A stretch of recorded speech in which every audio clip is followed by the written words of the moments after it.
Bonjour, bienvenue dans cette vidéo des nouveautés dans les boutiques de tricot, les laines biscottes. Cette semaine, je démarre tout de suite ma vidéo en revenant sur le modèle que je vous ai présenté la semaine passée. Je vous ai dit qu'il avait été tricoté par Lucille, notre professeure de tricot de Québec, mais je me suis trompée, il a été tricoté par Lucie qui travaille également à Québec. Donc, toutes mes excuses, ma belle Lucie, je te redonne tes honneurs cette semaine. Le modèle Art Me de la semaine passée avait été tricoté par Lucie de Québec. Donc, je démarre cette vidéo avec un modèle de Joji Locatelli que je veux vous présenter, qui arrive de Québec. Donc, j'espère ne pas me tromper en disant que celui-là a été tricoté par Lucille. Je n'ai pas le nom de la tricoteuse sur la petite identification que j'ai ici. C'est un modèle qui s'appelle le Tree Color Cashmere Cold, un modèle de Joji Locatelli que tout le monde aime. Si vous ne la connaissez pas, évidemment, elle gagne à être connue. Et c'est un modèle que Lucille a tricoté avec la Bissock Rouge Passion, la Bissock Charbon et la cascade Héritage Blanc. Et c'est un modèle évidemment qui est intéressant à tricoter parce que comme vous pouvez voir, il y a beaucoup de motifs qui changent, des motifs de dentelle, des couleurs. Donc c'est un modèle qui n'est pas plate à tricoter, qui n'est pas ennuyant, on change toujours de modèle. Ça peut être intéressant aussi pour les gens qui ont des surplus de laine fingering, laine à bas. Pour passer vos restants de laine, des fois, vous pouvez faire un beau col comme ça. Il n'est pas trop épais, donc il se porterait très bien cet automne et puis même cet hiver pour les gens qui n'aiment pas avoir des vêtements trop chauds. C'est un super beau modèle à tricoter. La laine blanche dans ce modèle-là, c'est la cascade Héritage.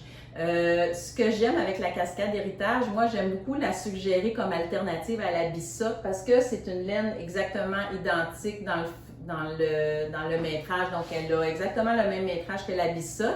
Et pour une laine à bas commerciale, c'est une laine qui est en mérino aussi, donc qui est super douce, très similaire à la Bissock, donc je trouve que c'est une belle alternative. Et la raison pourquoi Lucille a probablement choisi la cascade Héritage plutôt que la Bissock, c'est que notre Bissock, nous, on l'offre en version nature, c'est-à-dire qu'elle ne contient pas de teinture, elle n'a pas été teinte. Mais notre laine, quand on la reçoit, nous, elle est toujours un peu écrue, elle n'a pas été blanchie, donc elle a une couleur un peu crème. Donc probablement qu'elle voulait avoir un beau blanc comme celui-là ici, et c'est la raison pourquoi elle a choisi d'intégrer la cascade Héritage. C'est un super beau choix et on aime beaucoup son choix de couleur. Ceci dit, nous, quand on voit un mélange de couleurs comme ça, la première chose qui me vient en tête en tant que teinturier, c'est l'entretien de la laine. Donc, évidemment, c'est un modèle dans lequel on pourrait avoir peur d'un dégorgement, c'est-à-dire que le rouge ou le noir viennent dégorger et s'étendre sur le blanc. Et c'est la raison pour laquelle souvent on va déconseiller de faire un mélange comme ça aux tricoteurs, tricoteuses débutantes. Si vous voulez le faire, on peut le faire évidemment, mais c'est important de prendre certaines précautions que je vais vous expliquer. Premièrement, avant de mélanger des couleurs comme ça dans un projet, il faut bien laver vos écheveaux.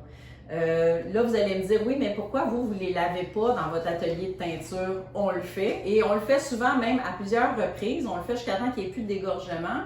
Mais comme chez vous, le pH de l'eau et le savon est différent, le savon que vous utilisez, ça se peut des fois que ce qui n'est pas dégorgé chez nous, ça se produit chez vous. C'est un phénomène qui est normal et ça s'applique également aux laines commerciales. Je ne l'ai pas vu souvent, mais j'en ai déjà vu des laines commerciales qui dégorgeaient. Donc, c'est important avant de mélanger des couleurs, soit contrastantes ou des couleurs avec du blanc. Des couleurs foncées là, comme le noir, le rouge, le marine ou les couleurs qui sont très foncées comme celle-là ici, c'est important de les laver avant de les mélanger dans un projet. Quand vous allez laver les écheveaux, évidemment, vous ne pouvez pas faire bobiner la laine pour la laver, il faut absolument la maintenir en écheveau. Vous allez ouvrir votre écheveau. Si vous n'êtes pas habitué de manipuler les écheveaux, vous pouvez les attacher là, évidemment avec quelques bouts de corde. Et vous la lavez à l'eau froide avec un peu de savon. Et vous allez répéter l'opération jusqu'à temps que l'eau de lavage soit complètement claire. Comme je vous dis, c'est normal, c'est un peu le même phénomène que si vous achetez un jeans neuf, vous n'allez pas le laver avec un chandail blanc, c'est la même chose. Évidemment, les premiers lavages, on va toujours en prendre un peu plus de précautions, faire attention parce qu'il peut y avoir un dégorgement de couleur dans l'eau de lavage. Ensuite de ça, des fois, il y a des gens qui vont nous demander « Oui, mais c'est marqué que ma laine est lavable à la machine. » Ce que ça veut dire quand c'est marqué superwash ou infeutrage, ça veut dire que la laine, les fibres ont subi un traitement pour ne pas feutrer. Donc oui, la laine, elle est lavable à la machine, mais c'est pas parce que la fibre est traitée pour être lavable à la machine qu'on peut laver les couleurs n'importe comment. Donc c'est vraiment important de prendre des précautions. Quand vous voulez mélanger des couleurs comme ça, souvent vous passez des heures à tricoter un projet, vous mettez beaucoup d'argent des fois pour acheter des belles laines, donc c'est important de prendre les précautions. Donc, comme je vous disais, lavez les écheveaux avant. Et si jamais il y a un problème, vous vous rendez compte que là, vous lavez, puis c'est de pire en pire, ça peut arriver un lot défectueux. On ne le souhaite pas, mais c'est des choses qui peuvent arriver. S'il y a un problème, contactez la compagnie, le teinturier ou l'endroit où vous avez acheté l'écheveau. Il n'y a pas personne qui va vous laisser mal pris avec un écheveau qui est défectueux. On veut que vous soyez content, puis c'est ce qui nous rend heureux aussi. Donc, on est là pour vous aider. Fait que s'il arrive quoi que ce soit avec vos écheveaux, n'hésitez pas à nous appeler. Ça va nous faire plaisir de vous aider. Ensuite de ça, une fois que la laine a été lavée à plusieurs reprises et que là, on voit que, bon, il ne se passe plus rien, l'eau est claire, tout est beau, vous allez pouvoir tricoter vos couleurs ensemble. Et quand vous allez laver votre projet fini, et comme je vous dis, ça vaut pour les laines commerciales aussi bien que pour les laines teintes à la main, vous allez la laver toujours dans l'eau froide. Donc, la raison pourquoi on suggère l'eau froide, c'est que dans l'eau chaude, les écailles, parce que c'est un poil, hein, c'est comme un cheveu, là, la laine, c'est des poils de mouton ou d'alpaga, peu importe, mais il y a des petites écailles sur les poils et les écailles dans l'eau chaude vont ouvrir.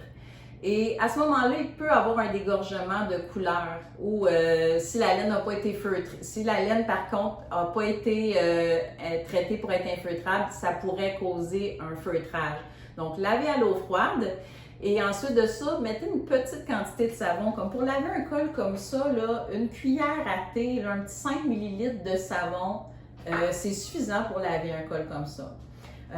Il y a des gens qui vont faire tremper ça toute la nuit, c'est pas nécessaire. On veut juste que l'eau savonneuse absorbe dans le tricot. Donc en pressant doucement, en bougeant un peu le tricot, mais très doucement dans l'eau froide, savonneuse, ça va être suffisant pour laver votre tricot. Puis ensuite de ça, vous allez le sortir et c'est important de bien l'essorer.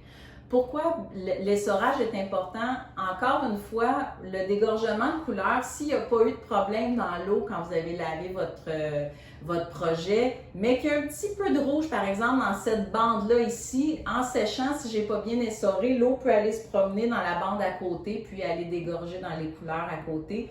Donc, quand on dit bien essorer un tricot, il ne faut pas le tordre comme ça ici. Ce qu'on veut, dans le fond, c'est que vous l'enrouliez dans une grande serviette, une serviette épaisse idéalement, et de préférence éviter le blanc. Puis vous allez l'enrouler dans la serviette et vous en faites comme un boudin. Là. Moi, ce que je fais, je la roule là, comme ça fait un tube comme ça ici là, avec ma serviette. Puis même des fois, je vais marcher dessus pour être sûr de bien essorer. Puis après ça, quand on le retire de la serviette, on l'étend et on le laisse sécher tel quel. Donc, ça, c'est la méthode idéale pour laver les tricots, que ce soit laine commerciale ou les laines teintes à la main.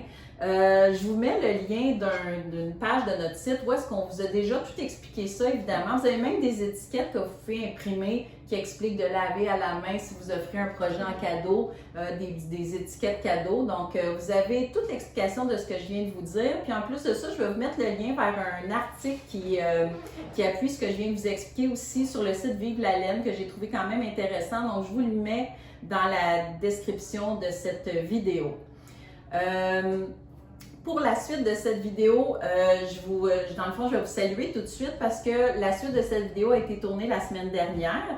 Et dans le fond, je vous laisse découvrir le sujet de cette deuxième partie de la vidéo. Mais d'ici là, je vous souhaite bonne semaine. Évidemment, si vous aimez notre contenu, n'hésitez pas à cliquer sur le pouce dans le bas de la vidéo, cliquer sur le thumbs up. Suivez-nous sur les réseaux sociaux, puis n'hésitez pas à nous laisser des commentaires, des questions. Vous savez qu'on les lit toujours. Des fois, on ne répond pas, mais on va vous laisser un petit thumbs up ou un cœur.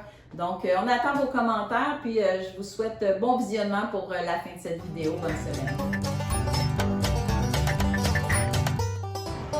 Je me trouve présentement dans notre salle de teinture, mais aujourd'hui, le sujet que je veux vous présenter, c'est pas nécessairement la teinture, mais c'est le défi de l'approvisionnement chez les laines biscottes.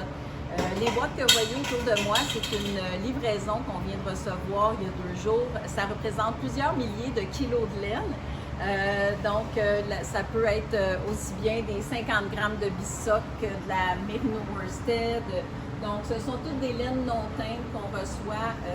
C'est un type de livraison qu'on reçoit plusieurs fois par année.